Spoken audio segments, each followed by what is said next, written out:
Hello guys, welcome to my channel Comfort Cooking.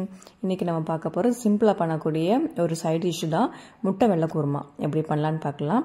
First நம்ம ஒரு பவுல்ல ஒரு 10-12 cashew nut, முந்திரி பருப்பு, ஒரு டீஸ்பூன் கசகசா எல்லாம் போட்டு கொஞ்சம் மூழ்களவு தண்ணி ஊத்தி ஒரு சைடுல ஊற வச்சிருங்க. அதுக்கு அப்புறமா மசாலா ரெடி பண்ணிரலாம். ஒரு கடாயில ஒரு டேபிள்ஸ்பூன் கடலெண்ணெய், அதுல 2 பெரிய வெங்காயம், அதுக்கு அப்புறமா ஒரு துண்டு இஞ்சி, 2 பல் பூண்டு, அதுக்கு அப்புறமா 2 பச்சை மிளகா, அதுக்கு அப்புறமா ஒரு டீஸ்பூன் மிளகு எல்லாத்தையும் போட்டுக்கோங்க. போட்டு ஒரு 2 நிமிஷத்துக்கு மீடியம் ஃப்ளேம்லயே வச்சு நல்லா வறுத்துக்கோங்க. பொறுமையா பண்ணுங்க, அவசரப்பட வேணாம். இந்த மசாலா வறுக்கும்போது இருக்கிற அரைச்சு வர டேஸ்ட் தான். ஸோ கண்டிப்பா பொறுமையா ஒரு 2 நிமிஷத்துக்கு நல்லா வறுத்துக்கோங்க.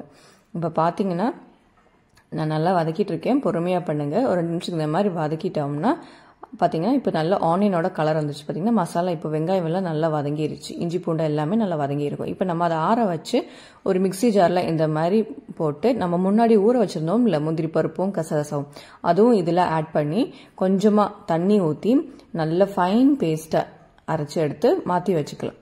அதுக்கப்புறமா அதே கடாயில 2 டேபிள் ஸ்பூன் கடலெண்ணெய், அதுக்கப்புறமா அதுல என்னெல்லாம் நம்ம ஆட் பண்ணோம்னா ஒரு பிரியாணி இலை, ஒரு துண்டு பட்டை, 2 கிராம்பு, 2 ஏலக்காய், 5 மிளகு, அதுக்கப்புறமா கொஞ்சமா கறிவேப்பிலை எல்லாத்தையும் போட்டதுக்கு அப்புறமா நம்ம அரைச்சு வச்சிருந்தோம் இப்போ ஒரு பேஸ்ட் அதையும் ஊத்திக்கலாம். ஊத்திட்டு கொஞ்சமா தண்ணி ஊத்தினதுக்கு அப்புறமா 1/2 டீஸ்பூன் கரம் மசாலா, 1 டீஸ்பூன் ஜீரகத்தூள், அதுக்கப்புறமா 1 டீஸ்பூன் மல்லித்தூள், அதுக்கப்புறமா உப்பு, இந்த குருமாக்கு தேவையான அளவுக்கு உப்பு எல்லாத்தையும் ஆட் பண்ணி நல்லா கிளறிக்கோங்க.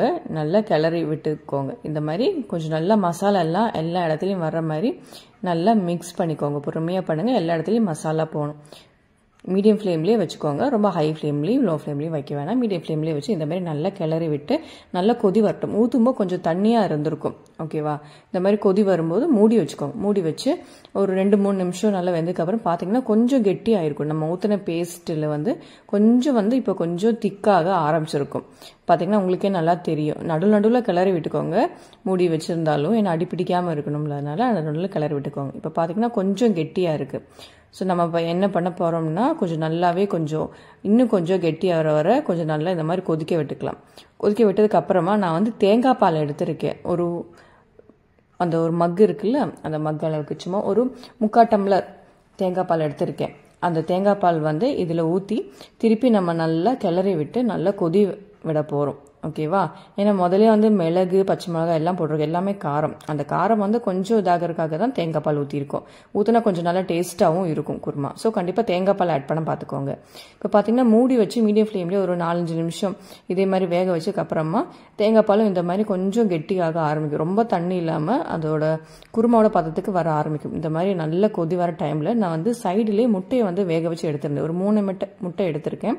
அது நடுவில் இந்த மாதிரி கீறி 1-2 கீறி இந்த மாதிரி அதுக்குள்ளே போட்டுக்கலாம். ஏன்னா முட்டைக்குள்ளேயும் கொஞ்சம் நம்ம மசாலா ஆட் பண்ணால் சாப்பிடும்போது நல்லா டேஸ்ட்டாக இருக்கும். ஸோ முட்டையும் அதுக்குள்ளே ஆட் பண்ணி திருப்பி நம்ம அதை மூடி வச்சு ஒரு 5 நிமிஷம் நல்லா மீடியம் ஃப்ளேம்லேயே வச்சு நல்லா கொதி வர நல்லா கொதிக்க வச்சு எடுத்தோம்னா அதுக்கப்புறமா மேலாப்பில் ஒரு மல்லி இலையும் தூவி போட்டு எடுத்தோம்னா சிம்பிளாக பண்ணக்கூடிய ஒரு வெள்ளை முட்டை குருமா ரெடி.